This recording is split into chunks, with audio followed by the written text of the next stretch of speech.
The merger between Kroger and Albertsons is off. A judge called that off yesterday and today. Albertsons sued Kroger for not having their ducks in a row vetted out, and Kroger sued back Albertsons, and that's going to be an interesting fight there because the billions of dollars they've spent getting ready to merge those two organizations, all for naught. And the judge sided with the Federal Trade Commission, saying that allowing them to combine their assets and resources will hurt you and I at the grocery store and drive prices up. And my attitude's pretty simple. Walmart, if lack of competition is so significant in this environment in this country when it comes to business, whatever business it is, whether it be your business or mine, if it's really that significant, then shouldn't you be more concerned about the guy at the top? Walmart has almost a 25% market share. It's like 24%. Kroger has 10. Albertsons has 6. Combined, that's 16%. It just doesn't make sense. It doesn't feel right to me. It doesn't smell right to me. I think there's ulterior motives. There's something we don't know keeping that merger from happening. I'm a capitalist. If they want to merge, what the hell? In the end, if prices go up and they start raking us over the coals, we go to the grocery store and they continue to go up, guess what? We've got options. Our options are Walmart, Target, Amazon. But the other alternative we have, and what's really hurting grocery stores today, and this is the part that you probably haven't figured out unless you listen to me on a regular basis, is what they call HMR, home meal replacement. The fact is consumers, when they get pissed off at grocery stores, are not spending money there. They're pick up the phone and calling their favorite eatery and ordering out there. So some of the money that you spend in your house, in your household today, you're spending more money with restaurants, whether it be DoorDash or Uber Eats or going to pick it up yourself. I'm not just talking pizza delivery. I'm talking about your favorite restaurants. You're spending more money with restaurant providers today than you did 10 and 15 years ago, in part because you're shifting the dollars that you spend from grocery stores to restaurants. That's also their competitor. So don't tell me it's a competitive marketplace scenario, because it's not. There's something there bigger than that. There's ulterior motives. Something doesn't smell right. The temperature in the room doesn't feel right. I don't have the details, but maybe we'll figure it out. Also in the news today, Bill Belichick announced as the new head coach for University of North Carolina Tar Heel football program. Follow the money there. Also another big story today, Christopher Wray has announced to the FBI employees he's going to step down at the end of the Biden administration. He heads up the FBI. He was Trump's pick to head the FBI in 2017. It was a 10-year term. He's leaving with 3 years left to go. Trump hails that move. And the other story I want to talk about is the evidence in New York is building against the suspect in the assassination of UnitedHealthcare CEO Brian Thompson. We found out today that the weapon that when Luigi Mangione was arrested, he had a weapon on him, but we found out today that that weapon was in part a 3D gun. I'll come back to that in about 3 minutes because I want to talk more about that. But the casings that were found at the scene of the crime matched that gun. So it's a spot-on match. We also know that Mangione, on his quest to the killing and afterwards, somewhere in there, I think it was on the way, if I remember right, he had a bottle of water and he had a Kind bar, one of those energy bars. He threw both the wrapper and the bottle away. They recovered those. The police did. Law enforcement confirms that his fingerprints are on that, so they've got a spot-on match there. So you hear talking about the story about Mangione had a ghost gun, and we'll get to that again in about 2.5 minutes. In a couple minutes, because I want your input on ghost guns, and it in part was built based off of a 3D printer, which is fascinating to me. But I got several thoughts on this kid. And let me start with this. This kid was well educated. He attended a private high school, where I had to look it up. Tuition at that high school goes for upwards to $38,000 a year. Now, I don't know about you. I didn't send my kids to private school. And I certainly didn't go to a private school. And even if I did, I know friends of mine who send their kids to Catholic schools, and he's spending $38,000 a year in Catholic school. Not even close. It's less than a third of that. So this kid had all the opportunity in the world. He's got an undergrad degree and a grad degree from the University of Pennsylvania. It's an Ivy League college. And a couple things that stick out is the kid had a lot of resources. I don't know about you, I couldn't get into Penn. My grades, SAT, ACT, I'm not the smartest kid in the world, and I never was. I'm a street smart guy. I don't have the credentials to get into Penn. And quite honestly, the one thing I know about Ivy League schools is legacies. In order to get in a lot of those really highfalutin colleges like that, you got to have a name, a very important name. You've got to have very important. You've got to be a very important person. The average Joe by the name of Johnson that grew up in the Midwest that went to some public school ain't getting in those schools unless they meet one of those criteria, DEI. I can't afford to get in Penn, let alone have the credentials to get there. But this event makes me wonder where this kid snapped. It just doesn't fit the mold of a kid, 26 years old, well-educated, affluent family, friends and associates, and so on, who snaps. To me, it's almost as if, and it kind of makes me think that maybe somewhere along the way, this kid was radicalized. And the more we learn about this, the more we learn that his radical thinking, his radicalization, had an anti-capitalist belief system.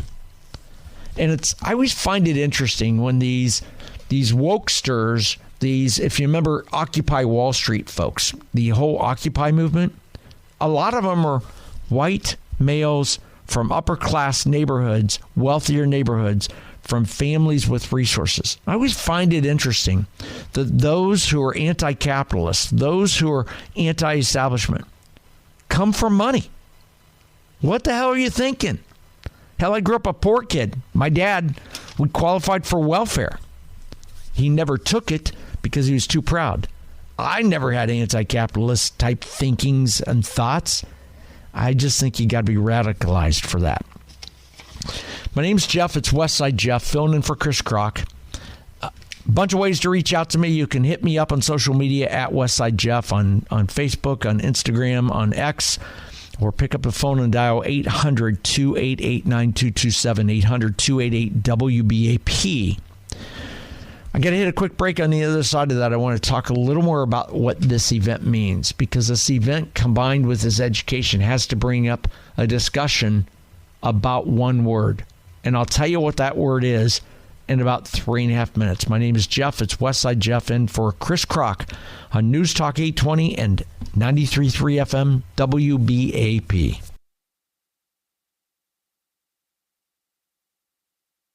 In New York today, evidence is continuing to build against the suspect in the assassination of UnitedHealthcare CEO Brian Thompson. And we learned today a couple things, that fingerprints, the Mangione's fingerprints were found on the bottle of water that he drank and the wrapper for the energy bar he ate. So there's a direct connection there. But we also found out that when he was arrested in Altoona, he had a gun with him. And the ballistics testing today came back that the gun, the casings found at the scene matched the gun that he had with him. So it's a direct connect there. My story is, and my name is Jeff, and it's Westside Jeff. I'm sitting in for Chris Kroc tonight and the rest of the week and next week and next couple weeks, actually. And my story is pretty simple. I'm just a regular kid born and raised in the state of Ohio, fell into talk radio, and I fell into it by sharing common sense opinions on current events. I'm not a book smart guy. I'm a street smart guy. And my street smarts tell me a couple things about this story. And one is that the entire event of this makes me wonder how and when and where a kid who grew up in an affluent neighborhood with wealthy parents, with resources that they have to send them to really high-level educational institutions, K-12 schools, as well as college and postgraduate, what happened that he snapped? And my only common sense opinion on that is somewhere along the way, he had to become radicalized. Some point in time, he went from growing up with a silver spoon in his mouth to hating capitalism at its finest. That's the only way I can rationalize that. And the other thing I got to ask is, and you got to have a conversation about this event combined with his education has to bring up a discussion about his indoctrination through college. And let me explain that. Let me explain what I'm talking about, indoctrination in college, and give you specific examples. We saw over the course of this summer how liberal elite colleges encourage and promote groupthink. We saw over the summer something that was very disturbing with heads of colleges being challenged on Capitol Hill. I won't ever forget Elise Stefanik, a representative, House of Representative member from New York, questioning those presidents of universities and literally getting in their grills saying, is this acceptable on your campus? And I saw earlier tonight, I think it was on NBC News or maybe ABC News, a clip from that again where the president from one of the colleges, I forget which one it was, I didn't take great notes, was almost smiling through that questioning. And all I could think about was, wipe that damn smile off your face. If it weren't not PC, I'd walk out there and smack her and say, get that smile off your face. You shouldn't be laughing at it. And it's not a laughing matter. So colleges today, and this is my concern with colleges. When I went to college, I started in 78, graduated in 82. When I went to college, and many of you went to college, what we were taught through college, what college was about, was teaching us critical thinking. And it wasn't group think. It wasn't think like us, act like us, be like us, agree with us, or you're a pariah. That's what it is now. And we saw this summer how liberal elite colleges encourage and promote groupthink.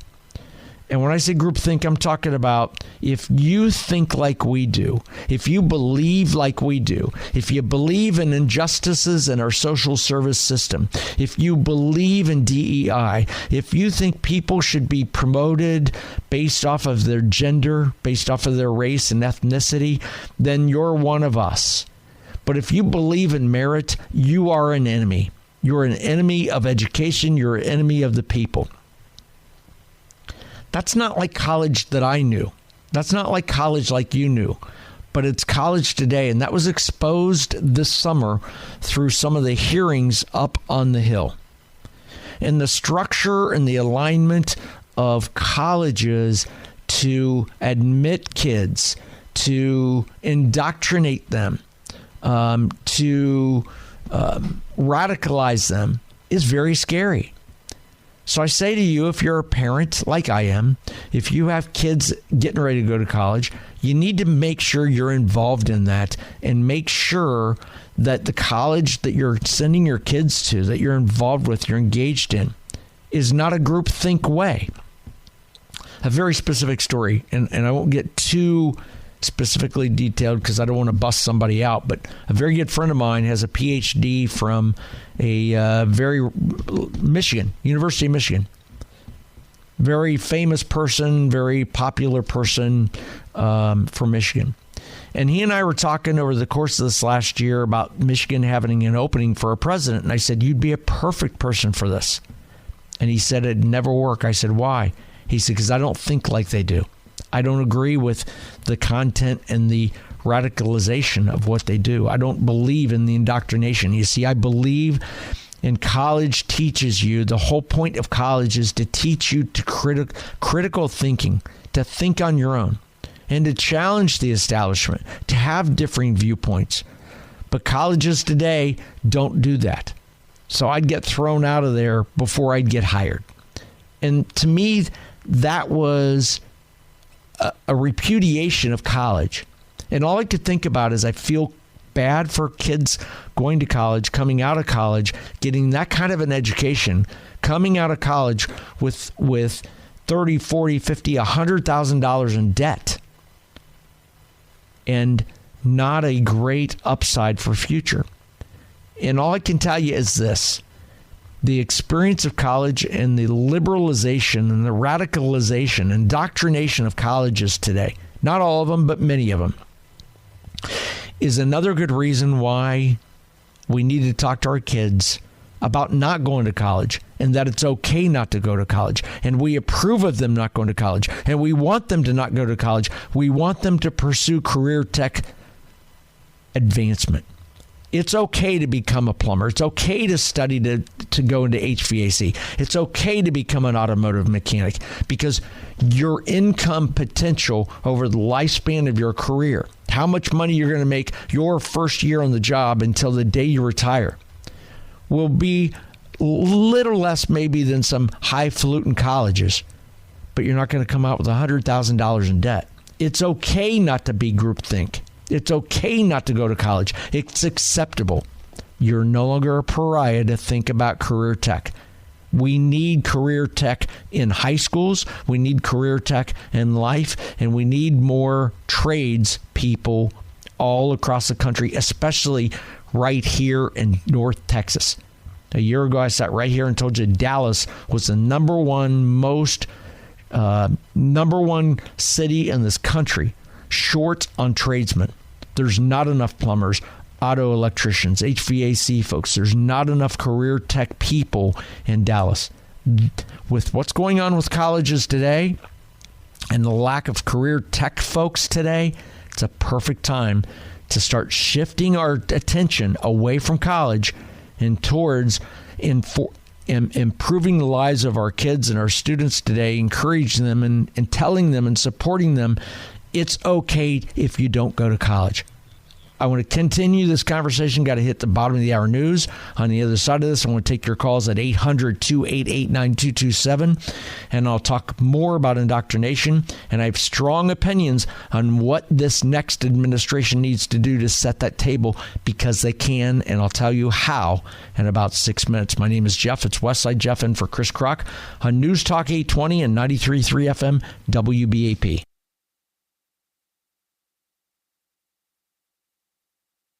During that newscast, I saw a breaking news hit, and it's pretty interesting. The neat thing is when you're live on the air like this, you don't have a time to process stuff. So I speak first and think about it later. This is one of those moments I'm going to do that. I saw a story during that news that Meta Platforms, which is Mark Zuckerberg's company that is part of Facebook. They own Facebook. Just announced that Meta Platforms has donated $1 million to President-elect Donald Trump's inaugural fund for his inauguration. And it's the latest step by CEO Mark Zuckerberg to bolster his once rocky relationship with incoming President Donald Trump. Now, the donation confirmed by the company itself is it's a departure from past practices that Zuckerberg and Meta and Facebook have taken before by Zuckerberg and his company. And it comes after an election campaign in which Trump threatened to punish the tech tycoon if he tried to influence the election against him. You know, for better part of a year, Trump has stayed consistent with this platform of big tech media is doing everything he can to limit his speech and to limit his ability to win the White House and to govern. His contribution and the efforts to court the incoming administration by Meta are emblematic of the balancing act that technology CEOs, not only Meta, but some of the other platforms whose companies have often been the target of ire from Trump and other Republicans, and whose workforces tend to lean strongly to the left. Now, think about that for a moment. Those who work for Google, Facebook, these are the folks we see on TikTok and in new media reports that they've just been crying like crybabies since Kamala lost the election. They're so hardcore left out in soft left California. I call it California. But you see, now with the Republicans set to take control of the White House and both houses of Congress are calling on for new regulations of tech, some executives are adopting a new posture towards Trump. And I contend Trump's win, I said all along, if he wins, I want him to win big. It doesn't have to be a landslide. You call it what you want. I want a decisive win, because you're going to start to see these kinds of things happen. If it were because Trump won the popular vote and because Trump won all 7 key swing states, battleground states, because he won the Rust Belt, because he won those key states in those areas that we were told that Kamala had a shot. This is why the big tech guys, their empire is falling. Another example of that is Amazon founder Jeff Bezos, long a foe of President-elect Trump, congratulated Trump on X right after the election for, quote unquote, an extraordinarily great political comeback and decisive victory. Those strong words from Bezos, a decisive victory. And when you see a decisive victory like that, you've got to react and respond, which Bezos is a smart man. He's a billionaire. He's no dumbass. He's not going to do something stupid. He knows he's got to fall in line and he's got to get on the bandwagon or he's going to be left behind. So he said this month that Bezos said he's actually very optimistic this time around for the second Trump presidency. He spoke at a New York Times conference and he said, what I've seen so far is that he's a calmer man than he was the first time around and more confident, more settled. So they're falling in line, and they're falling in line because of Trump's significant win. The other ones that I think got to fall in line is colleges. And I'll tell you what Trump can do to fix some of that. And it comes back to what we're seeing out of the UHC assassination of the CEO. This kid that did it was well-educated, comes from a family of resources, private schools, private K-12 school, high school, and private college. He's well-educated. He attended great schools, but somewhere along the way he became radicalized. Somewhere along the way he became indoctrinated. And this event, combined with his education, has to bring up that discussion about his indoctrination. How did it happen? When did it happen? Where did it happen? And I think you can trace it back to college. I think that's what you're going to find. And we saw that over the summer, these liberal arts colleges that got grilled on Capitol Hill over the Jewish-Hamas war and what's going on, and hate speeches being acceptable and okay on campus if you are a group thinker like they are. Well, nowadays, if you don't agree and believe like these college presidents and these college leaders, you're a pariah. You're an outcast. They will cancel culture you. But I think that tide is turning with Trump winning back the White House. Now, here's my recommendation for the Trump administration. First and foremost, I love his nomination of Vince McMahon's wife, Linda McMahon, as Department of Education Secretary. I've seen all kinds of stuff all over social media about what does she know about education. My 2 cents worth, I don't know what she knows. All I know is our educational system is broken. We need to break it up, split it up, and rebuild it. I don't care what they got to fix it. It's broken. Dallas City schools are broken. Fort Worth City schools are broken. LA schools, New York schools, big city, blue city schools are broken. They need change. They need broken up, and they're in a state of emergency, in my opinion. We've got to do something to fix it, and we got to do something fast. Here's what Trump and his administration can do in colleges. My attitude is this, and it's pretty strong, and it'll piss off the left. So I say, let's go. Let's piss them off. The new administration has to shine a light on these groupthink mentality. Not all colleges are like that. My kids went to school up in the Tennessee-Kentucky border, a Bible Baptist college. Nothing liberal up there. They were Trump-loving, Bible-toting, gun-loving, good old conservative Republicans up there, and that's fine. But for those liberal colleges that have groupthink mentality, if you think like we do, liberal left, you're good. And if not, we're going to cancel culture you. I say this administration has shined a light on that, and we need critical thinking returned to education. We've got to have critical it's okay to think differently. We want you to think differently. Use your own damn mind. And the federal government has to question funding to colleges that do not reward critical thinking. If you're a college that expects groupthink, if you're a college, those colleges that were questioned, interrogated up on Capitol Hill, you've got to remove their educational funding. You've got to hit them in the bank. You've got to hit them in the pocketbook. You've got to change the entire philosophy of those colleges, and you do it with the purse strings. Trump's got to get in there. He's got to change it. He's got to get in there and do that.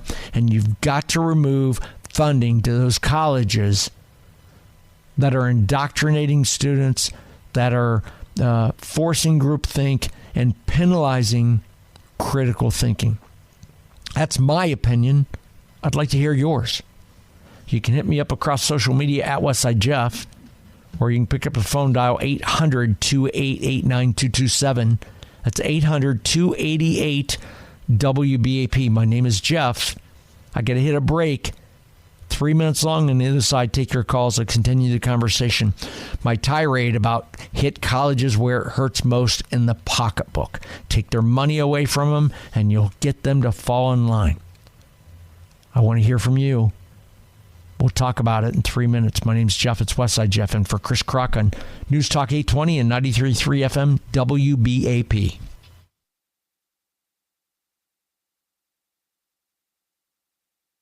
The name is Jeff. It's Westside Jeff. You can connect with me across social media. Shoot me a message across Facebook, on Instagram, or X, formerly known as Twitter. A couple of platforms that have historically been known as liberal left platforms until Elon Musk changed that by buying Twitter and changing it to X. Thank you, Elon, for doing that. Just moments ago, Mark Zuckerberg announced that Mark Zuckerberg and his company Meta would donate $1 million to Trump's inauguration fund. The president-elect has blasted big tech tycoons like that during his presidential campaign, but ties have been improving lately because of Trump's massive win. I think the new Trump administration has to go after colleges, these big liberal institutions, these big colleges that are poisoning our kids. They are radicalizing our kids. They are indoctrinating our kids in colleges. Let me tell you something. Colleges and groupthink, not all of them are like that, but many are. Many of the big college institutions. I grew up in Ohio, state of Ohio, up in Columbus. When I get back into Columbus and I talk to the area I used to live in, is filled with professors and high-level scholars from the Ohio State University, because it's about 2 miles from the university. When you talk to a lot of those highfalutin educators, they are about as left liberal as they can come. They hate capitalism. They hate what capitalism represents, and they're all about equity of gender, equity of everything, not merit based. Colleges, a lot of colleges reward group think, and they penalize critical thinking. It's about indoctrination. It's about radicalization. Kids coming out of colleges today, in some cases, come out with huge debt and a tough time getting into a white-collar world that doesn't support them, that doesn't value them, that doesn't encourage them, and doesn't love them. I say this administration, the Trump administration, has to take a page out of the playbook from a couple years ago and defund colleges.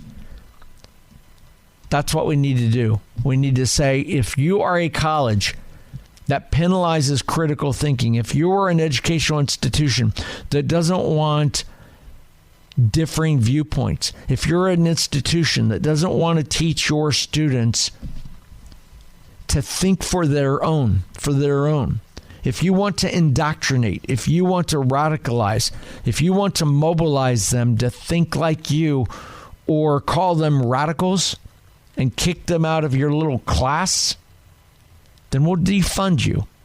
We will strip you of your funding. We will take away your tuition funding.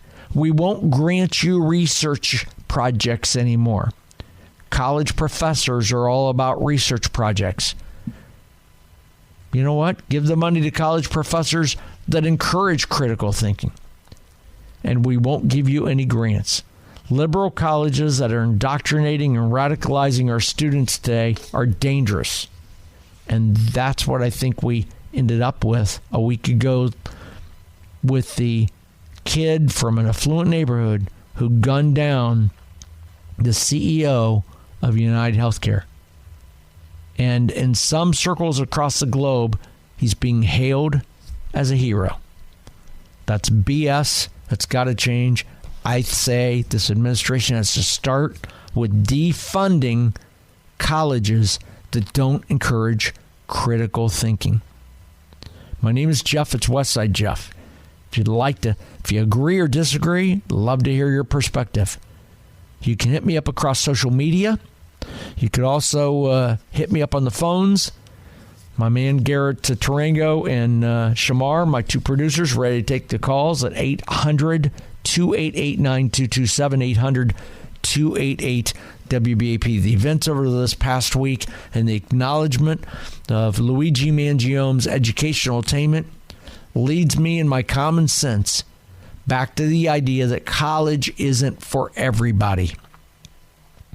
And it's okay. As parents, we need to tell our kids it's okay if you don't want to go to college. It's okay. It's acceptable. You're not a loser. Because the trades and the skilled labor jobs across this country are calling. And it angers me to see kids coming out of school today with a mountain of debt that's going to take them 6, 8, 10, 12 years to pay off. They'll start off in a little white-collar job making their $28,000 or $30,000 or $34,000 a year and go to work for a company that doesn't value them, that doesn't encourage them. It's bully management out there in the white-collar world. They're paper pushers. That's my attitude. Love to hear your thought. 800-288-9227 is my number. You can call me like Bill from Arlington. Bill, thanks for calling. I appreciate you being a part of the show. You're on with Westside Jeff, Bill. How are you doing? I'm great. How are you, man?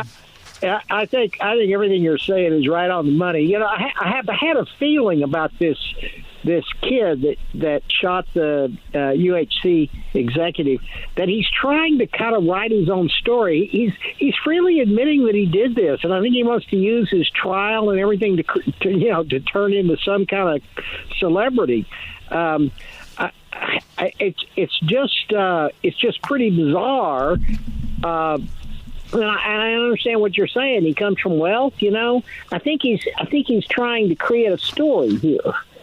And then, you know, when you're talking about colleges and stuff like this, the way we need to do this is we need to phase out student loans. Defund them. Not all of them, only the colleges that are indoctrinating kids. I would say do it all. You know, the individual states have these programs. This should be a state issue, not a federal issue. The highest rate of inflation over the last 10 years has been in university tuition. The healthcare is second, and it's way down the list relative to tuition. Bill, thank you for calling. I appreciate you weighing in on that. Thanks for being a part of the show. The challenge with making it a state thing is it's federal funding, so you can't make it a state thing when it's federal funds.